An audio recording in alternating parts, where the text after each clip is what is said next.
Dear students, आज अपन start करेंगे chapter number 22 digestive system of human, मानव का पाचन तंत्र।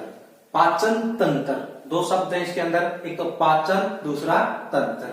सबसे पहले देखते हैं कि पाचन क्या होता है। हम जो भोजन ग्रहण करते हैं वो भोजन है, उसका सीधा ही ऑक्सीकरण नहीं हो पाता है। पहले उनको सरल पदार्थों के अंदर तोड़ा जाता है, उसके पश्चात उस भोजन का ऑक्सीकरण हो पाता है। तो देखो, जो हमारे द्वारा जो भोजन ग्रहण किया गया है वो होता है एक जटिल भोज्य पदार्थ। तो पाचन क्या होगा? जटिल भोज्य पदार्थ को एंजाइमिक क्रियाओं के द्वारा सरल व अवशोषण योग्य, जटिल भोज्य पदार्थ है उनको एंजाइमिक क्रिया के द्वारा सरल व अवशोषण योग्य पदार्थों के अंदर बदलना पाचन कहलाता है।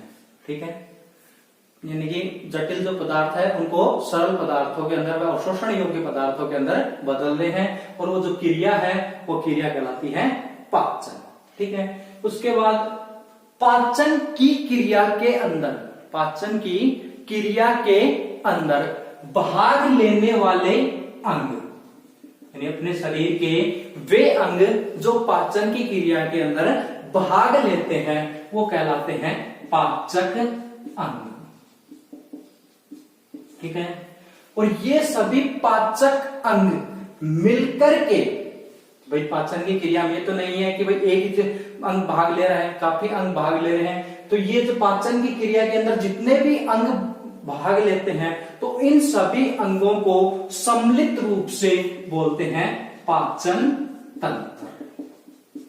ठीक है, पाचन क्या होगा? जटिल से जो जटिल भोज्य पदार्थ होते हैं उनको सरल व अवशोषण योग्य पदार्थों में बदलने की क्रिया पाचन कहलाती है। पाचन की क्रिया में भाग लेने वाले जो अंग होते हैं वो पाचक अंग कहलाते हैं। पाचक अंग, इन सभी पाचक अंग हैं, इनको सम्मिलित रूप से बोलते हैं पाचन तंत्र कहा जाता है। ठीक है, तो ये पाचन तंत्र अपना क्लियर होता है। अब देखते हैं अपना जो डाइजेस्टिव सिस्टम, पाचन तंत्र है, इसके अंदर कौन कौन से अंग भाग लेते हैं उनके बारे में अपन देखते हैं। तो डाइजेस्टिव जो सिस्टम है अपना, ये दो अंगों से मिलकर के बना हुआ होता है। एक तो आहार नाल और दूसरी होती है पाचक ग्रंथियां। इन दो भागों में ये डिवाइड होता है, आहार नाल और पाचक ग्रंथियां। इसको एलिमेंट्री कैनाल भी इसको कहा जाता है। एलिमेंट्री कैनाल है, जो आहार नाल है, ये मुख से प्रारंभ होती है और लास्ट गुदा तक जाती है। इसकी जो टोटल लंबाई है वो होती है 4.5 मीटर के आसपास इसकी लंबाई होती है। लेकिन मृत व्यक्ति के अंदर बात करें तो ये लंबाई 7 से 8 मीटर तक हो जाती है, क्योंकि जो ये आहार नाल है अब तो ये वही जो संकुचित अवस्था के अंदर होती है, लेकिन जैसे आदमी मृत होता है तो कोशिकाएं शिथिल हो जाती है, तो ये आहार नाल भी पूरी शिथिल हो जाती है और इसकी लंबाई बढ़ जाती है। तो इसलिए जो मृत अवस्था के अंदर आहार नाल की लंबाई होती है 7 से 8 मीटर, जबकि जीवित अवस्था के अंदर आहार नाल की लंबाई होती है 4.5 मीटर। इसकी टोटल लंबाई होती है। मुख से लेकर के गुदा तक ये पाई जाती है। आहार नाल है एक पेशीय नलिकाकार संरचना होती है जिसके अंदर निम्न अंग भाग लेते हैं। कौन कौन से देखना? नंबर 1 आता है मुख, सेकंड मुख गुहा, नंबर 3 ग्रसनी, नंबर 4 ग्रसिका, नंबर 5 स्टोमच, और नंबर 6 छोटी आंत, नंबर 8 बड़ी आंत, और नंबर 9 मलाशय, और नंबर 10 एनस गुदा होता है। ठीक है, ये आहार नाल के अंदर ये अंग पाए जाते हैं, इनसे मिलकर के आहार नाल बनी हुई होती है। अब इनके बारे में एक एक करके इनका अध्ययन करेंगे। तो सबसे पहला जो भाग आता है वो है मुख व मुख गुहा, mouth and mouth cavity. Number 1 पर अपन देखेंगे आहार नाल का जो पहला भाग, मुख एवं मुख गुहा, मुख व मुख गुहा, इसके बारे में आज अपन पढ़ेंगे।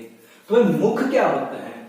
देखो, 2 ओष्ठों से घिरी हुई आकृति, या फिर ऊपरी ओष्ठ व निचले ओष्ठ से घिरा हुआ जो छिद्र होता है या जो आकृति होती है, यानी कि ये ऊपरी ओष्ठ और नीचे वाले ओष्ठ के मध्य में जो गिरा हुआ जो छिद्र या आकृति है वो कहलाता है मुख कहलाता है। ठीक है, तो मुख गुहा क्या होगी? अब ये जो मुख है एक कक्षनुमा, एक कटोरे नुमा संरचना के अंदर खुलता है, यानी कि ये वाला जो भाग है अपना ये कहलाती है मुख गुहा। मुख जिस कटोरे नुमा एक कक्ष नुमा गुहा के अंदर के या संरचना के अंदर खुलता है वो संरचना कहलाती है मुख गुहा। मुख गुहा के अंदर सामान्यतः 3 संरचनाएं पाई जाती हैं। कौन कौन सी देखना? नंबर 1 दांत, नंबर 2 जिह्वा और नंबर 3 लार ग्रंथि। ये 3 संरचनाएं मुख के अंदर पाई जाती हैं, दांत, जिह्वा और लार ग्रंथि। सबसे पहले अपन पढ़ेंगे आज दांत के बारे में। देखो दांत में मनुष्य के जो दांत होते हैं वो आकृति, आकार में भिन्न भिन्न होते हैं। उनकी संरचना, उनके जो संरचना देखते हैं, उनकी आकृति देखते हैं कैसे वो बने हुए हैं, आकार होता है उनका जो आमाप है उस सभी दांतों का अलग अलग होता है। इसलिए मनुष्य को के जो दांत होते हैं वो विषम दंती होते हैं, यानी कि एक समान नहीं पाए जाते हैं। साथ ही जो मनुष्य के अंदर जो दांत हैं वो 2 बार उगते हैं, इसलिए मनुष्य को द्विबार दंती, जो मनुष्य के दांत होते हैं उनको द्विबार दंती भी कहा जाता है। 2 बार कौन कौन से उगते हैं? देखो, एक तो होते हैं नंबर 1 दुग्ध के दांत और दूसरे हैं स्थायी दांत।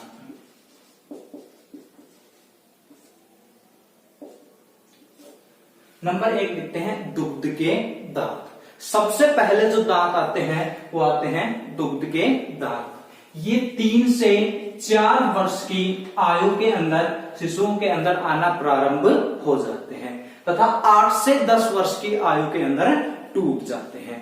इनकी जो टोटल संख्या होती है 20।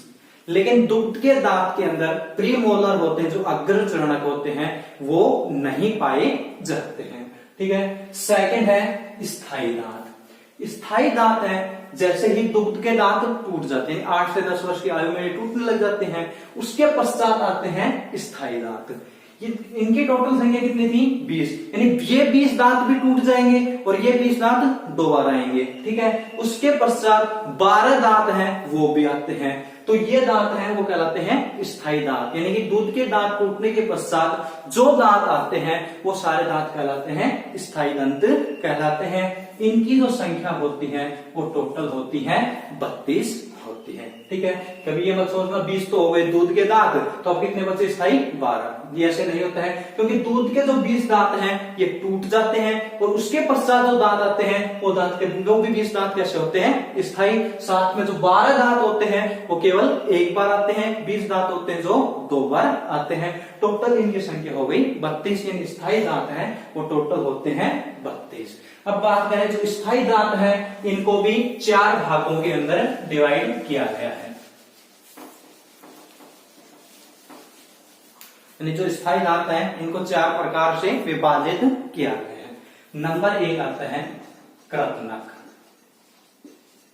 ठीक है। इंसाइजर,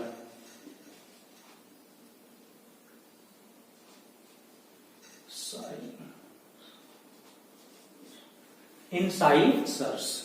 ये जो दांत होते हैं ये आगे वाले दांत होते हैं। ठीक है। उसके बाद है रदनक, कैनाइन। नंबर 3 अग्र चरणक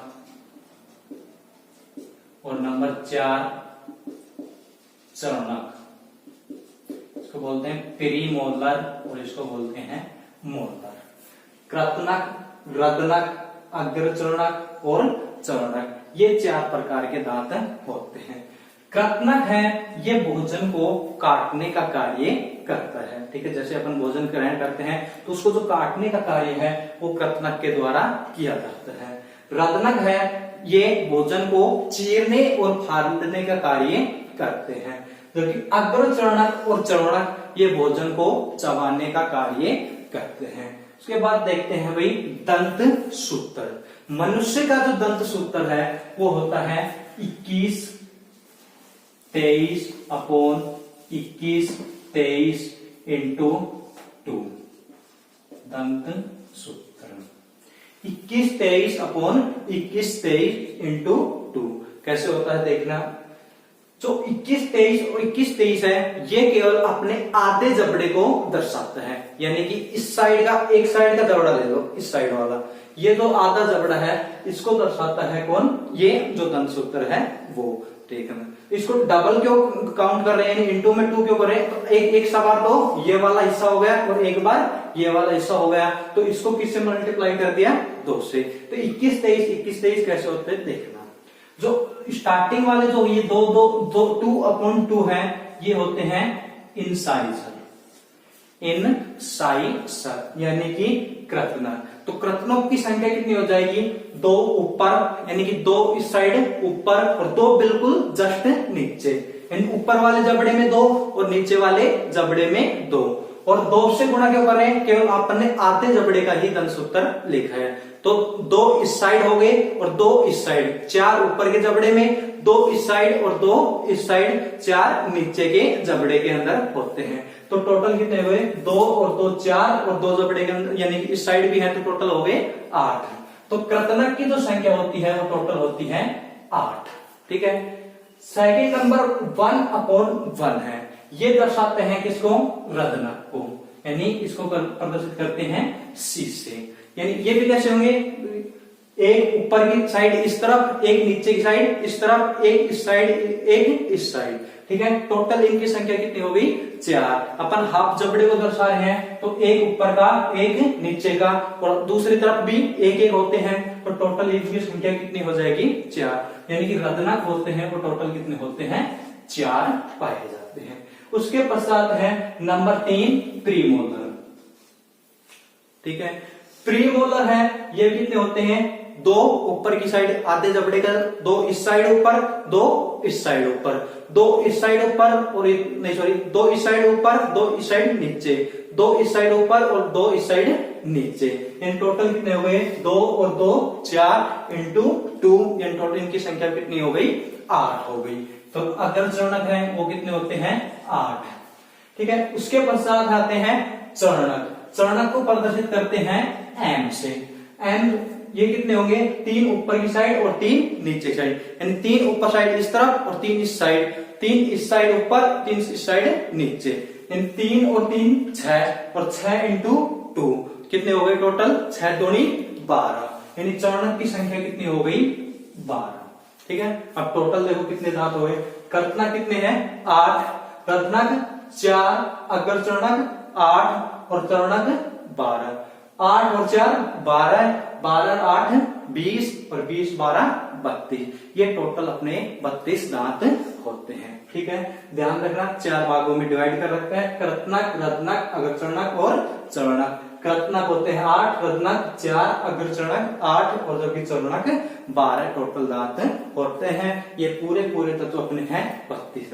अगर आपने को दुग्ध के दांत का सूत्र लिखना हो, बुक के अंदर आपको नहीं मिलेगा, तो उसका जो सूत्र होता है 2102। ठीक है, कैसे होते हैं, यानी प्रीमोलर जो दांत होते हैं, अग्रचरणक दांत है, वो दुग्ध के दांत कभी भी नहीं होते हैं। ठीक है, तो 2 और 2 4 और 4 दूनी 8, 8 दांत तो कौन से हो गए, कृतनक। 1 और 1 2 और 2 दूनी 4, 4 दांत कौन से हो गए, रत्नक। 8 और 4 12, जबकि 2 कौन से हैं, मोलर ऊपर की तरफ और 2 नीचे की तरफ, तो दोनों साइड कितने हो जाएंगे, 2 और 2 4, 4 दूनी 8, 8 कितने हो गए, 8 4 12 और 4 20। प्रीमोलर दांत हैं, ये दूध के दांत नहीं उगते हैं, इनको काउंट नहीं करते हैं, इसलिए जो दूध के दांतों का जो सूत्र होता है वो होता है 2102/2102 इंटू में 2 होता है। ठीक है, ये तो था भाई दुग्ध के दांत का सूत्र। अगर आपके पास दांतों का दंत सूत्र पूछा जाए तो लिखना होगा 21 23 अपॉन 21 23 इंटू 2। अगर दूध के दांत का सूत्र पूछा जाए तो 2102 अपॉन 2102 इंटू में 2 होता है। तो इसलिए आप इस तरीके से अपने दांतों को काउंट कर सकते हैं। ये तो देखिए दांतों के प्रकार। नेक्स्ट अब जो अपना टॉपिक आता है वो है दांत की संरचना।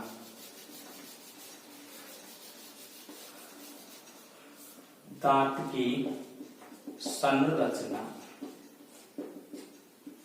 यानी जो दांत अपने जो कैसी संरचना कैसी बनावट के होते हैं वो चीज अपन देखते हैं। दांत है ये कठोर संरचना होती है जो भोजन को चबाने का कार्य करती है। दांत का जो निर्माण है वो एक विशेष पदार्थ डेंटाइन, दांत का निर्माण होता है डेंटाइन जो एक रसायन होता है उसके द्वारा दांत का निर्माण होता है। इस डेंटाइन का जो निर्माण है वो किया जाता है दंत कोशिकाओं के द्वारा। ये दंत कोशिकाएं डेंटाइन का स्राव करते हैं और दांत का निर्माण होता रहता है। और दांत की जो वृद्धि होती है जब तक दांतों में वृद्धि होती है जब तक दंत कोशिकाओं द्वारा डेंटाइन का स्राव होता है तब तक दांतों की वृद्धि होती रहती है। लेकिन एक निश्चित समय के पश्चात दांतों की वृद्धि रुक जाती है। यानी उस निश्चित समय के बाद जो डेंटाइन का स्राव है वो दंत कोशिकाएं नहीं करते हैं और एक निश्चित आयु के बाद ही ये दांत बढ़ना बंद हो जाते हैं, आगे वृद्धि नहीं करते हैं। दांत की संरचना अपन देखते हैं तो इसकी आंतरिक संरचना इसके मध्य के अंदर एक गुहा पाई जाती है। ये जो आपको संरचना दिखाई दे रही है उसे कहते हैं दंत गुहा या पल्प कैविटी इसको बोलते हैं। इस दंत गुहा के अंदर नीचे की तरफ दो छिद्र पाए जाते हैं जिसे बोलते हैं एपिकल पोर या दंत छिद्र इनको कहा जाता है। इन एपिकल पोर या दंत छिद्र के माध्यम से इस दंत गुहा के अंदर रक्त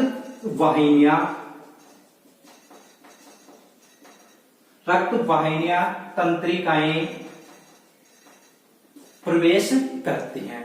इसके माध्यम से जो दांत हैं उनको पोषण प्रदान होता है, पोषण प्राप्त होते रहता है। तंत्रिकाएं हैं दांतों को संवेदना प्रदान करने का कार्य करती है। दांत है इसको 3 भागों के अंदर डिवाइड किया गया है। इसकी संरचना को नंबर 1 आता है क्राउन जिसको बोलते हैं शिखर, सेकंड है नेक गर्दन और नंबर 3 मूल। जो नीचे वाला भाग होता है यानी ये वाला भाग ये जबड़े की अस्थि के अंदर दसा हुआ होता है। इन जबड़े की जो अस्थि होती है उस ग्रंथ के अंदर पूरा का पूरा रूट भाग है वो समाया हुआ होता है। ठीक है, उसके बाद जो ऊपर की तरफ जो भाग अपने को दिखाई देता है सफेद वाला जो भाग है वो कहलाता है शिखर, तो इसको क्राउन बोलते हैं। और शिखर व रूट के मध्य में ये जो भाग होता है वो कहलाता है नेक या गर्दन कहलाता है। जो नेक है ये भी मसूड़ों के अंदर दसा हुआ होता है। जो रूट और नेक दोनों के दोनों है ये मसूड़ों के अंदर दसे हुए होते हैं, जबकि शिखर है ये ऊपर की ओर अपने को दिखाई देता है। ठीक है, शिखर के ऊपर यानी कि ये अपना जो दांत है जो डेंटाइन है इसके चारों ओर एक कठोर भाग है या कठोर संरचना का आवरण पाया जाता है, कठोरतम भाग पाया जाता है जिसको बोलते हैं इनेमल। इनेमल इसको कहा जाता है जो दांतों की सुरक्षा करने का कार्य करता है। ये दांतों के क्षरण होने से ये बचाता है। जो शरीर का सबसे कठोरतम भाग होता है। रूट के अंदर या जो रूट होती है ये मसूड़ों के अंदर जो मसूड़ों की अस्थि है उसके गर्त के अंदर सीमेंट जैसे सीमेंट जमा होती है वैसे ही सीमेंट की तरह ये धसे हुए होते हैं। सीमेंट की सहायता से ये तो मसूड़े की जो गर्त है उनके अंदर धसे हुए होते हैं, मजबूती से बंधे हुए होते हैं। ये तो थी दांत की संरचना। उसके पश्चात है तो दांत के कार्य क्या क्या है। जो अपने दांत का जो कार्य होता है वो भोजन को चबाने का जो कार्य होता है ताकि तो भोजन को महीन कणों के अंदर पीसा जाए जिससे कि भोजन के में जो एंजाइम है वो अच्छी तरह से कार्य कर सके, क्योंकि उनकी जो प्राशन जो व्यास होता है प्राशन क्षमता है वो बढ़ जाती है। ठीक है, उसके बाद जो अपन ने पढ़ी थी, जो मुख गुहा के अंदर पहली संरचना वो तो थी दांत, सेकंड संरचना थी जिह्वा। मुख के अंदर यानी सॉरी मुख गुहा के अंदर एक पेशीय मांसल स्वतंत्र संरचना पाई जाती है, यानी एक ऐसी पाई जाती है संरचना, पेशी होते हैं मांसल, तो इसके अंदर किसी प्रकार की कोई अस्थि नहीं पाई जाती है। यह संरचना है वो कहलाती है जिह्वा। इस जिह्वा के ऊपर स्वाद कलिकाएं पाई जाती हैं जो हमें स्वाद का ज्ञान करवाती हैं। नंबर 3 है लार ग्रंथियां। मुख गुहा के अंदर 2 जोड़ी लार ग्रंथियां पाई जाती हैं जो लार का स्राव करती हैं। इसलिए अपने आज जो पहला भाग पढ़ा था कौन सा, माउथ और माउथ कैविटी। आज के लिए बस इतना ही, बाकी